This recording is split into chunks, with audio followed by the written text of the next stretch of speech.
നമസ്കാരം. മുഴുനീറ വാർത്തകളിലേക്ക് സ്വാഗതം. ആദ്യം നോക്കാം പ്രധാന തലക്കെട്ടുകൾ.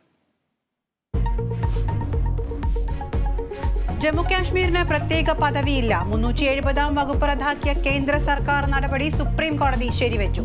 കാശ്മീരിന് സംസ്ഥാന പദവി തിരിച്ചു നൽകണം. ഉടൻ തെരഞ്ഞെടുപ്പ് നടത്തണമെന്നും ഉത്തരവ്. അഞ്ചംഗ ഭരണഘടനാ ബെഞ്ച് 3 യോജിച്ച വിധികൾ.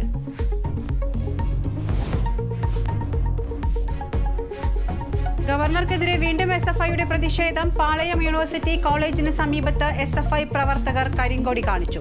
മുഖ്യമന്ത്രിക്കെതിരെ ഗവർണറുടെ രൂക്ഷ വിമർശനം. കൈകാര്യം ചെയ്യാൻ മുഖ്യമന്ത്രി ഗൂഢാലോചന നടത്തുന്നു. തിരുവനന്തപുരം നഗരം ഗുണ്ടകൾ ഭരിക്കാൻ ശ്രമിക്കുന്നുവെന്നും വിമർശനം.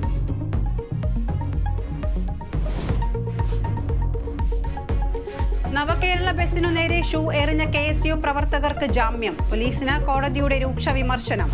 മന്ത്രിമാരെ മാത്രമല്ല ജനങ്ങളെ കൂടി സംരക്ഷിക്കണമെന്ന് കോടതി. KSUവിന്റെ പ്രതിഷേധത്തെ തള്ളി പ്രതിപക്ഷ നേതാവ്.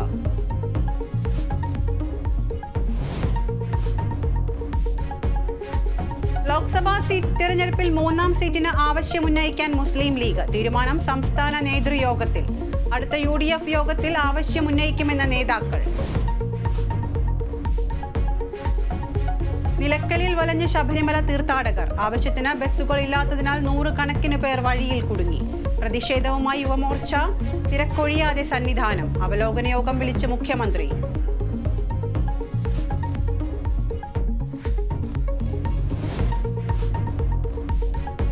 മോഹൻ യാദവ് മധ്യപ്രദേശ് മുഖ്യമന്ത്രിയാകും. ശിവരാജ് സിംഗ് ചൗഹാനെ തഴഞ്ഞു. 2 ഉപമുഖ്യമന്ത്രിമാരെ നിയമിക്കാനും തീരുമാനം.